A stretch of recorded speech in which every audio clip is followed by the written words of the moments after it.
Way back in the hills where I used to wander, way back in the mountain, so ancient and wide.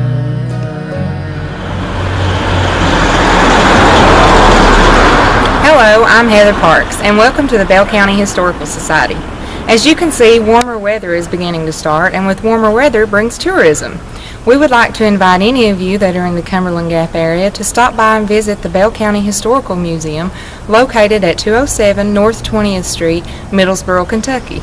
And if you'll follow me, we'll go inside and see what's happening this week at the museum.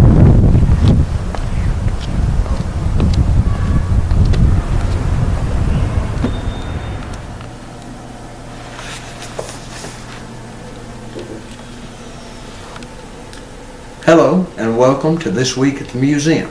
I'm Tim Cornett. As Heather mentioned earlier in the opening segment of this week's episode, tourism season is already upon us. Spring will be here in just a few short days, and we're already seeing signs of tourism and tourists moving throughout the area.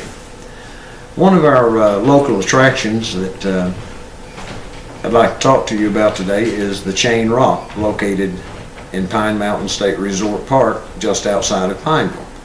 There are two stories of how the rock came to be chained. There's the official version, and then there's a second version that I'll tell you after the official version. Officially, the Kiwanis Club and the Chain Rock Club decided in the 1930s that they would put a chain on the rock to create a tourist attraction. The rock, it had been called Chain Rock since the early pioneer days.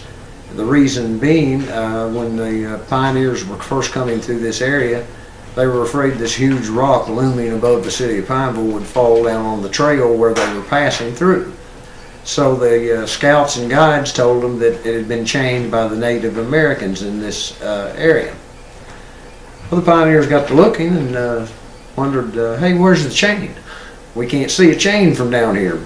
So the scouts told them it had been chained on the back side of the rock, and you couldn't see it from down below. That satisfied everyone up until the 30s when the Kiwanis Club and the Chain Rock Club and others decided to chain the rock. They obtained a chain from Norton, Virginia, and proceeded to use mule teams, Boy Scouts, whoever they could find to get the chain up on the mountain in two sections and stretch it across the space between the mountain and the rock outcrop.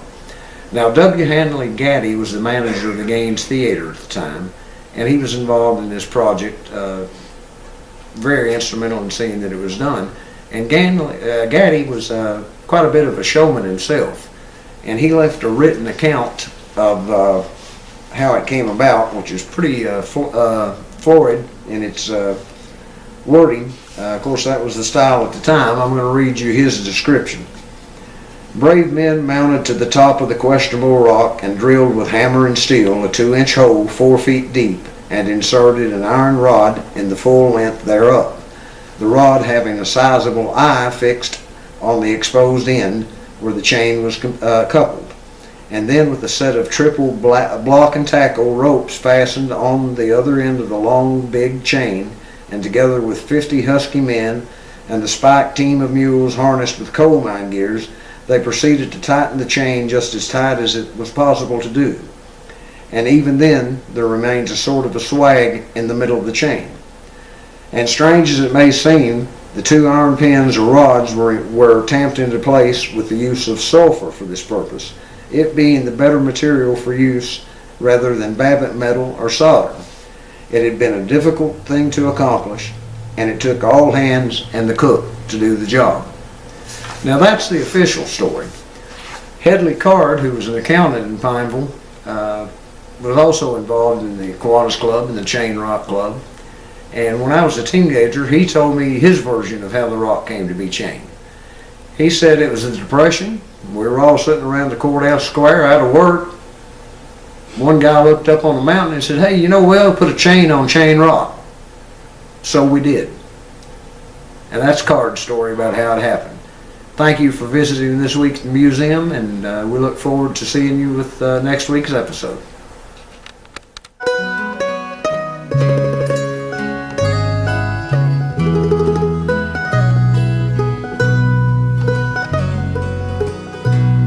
Way back in the hills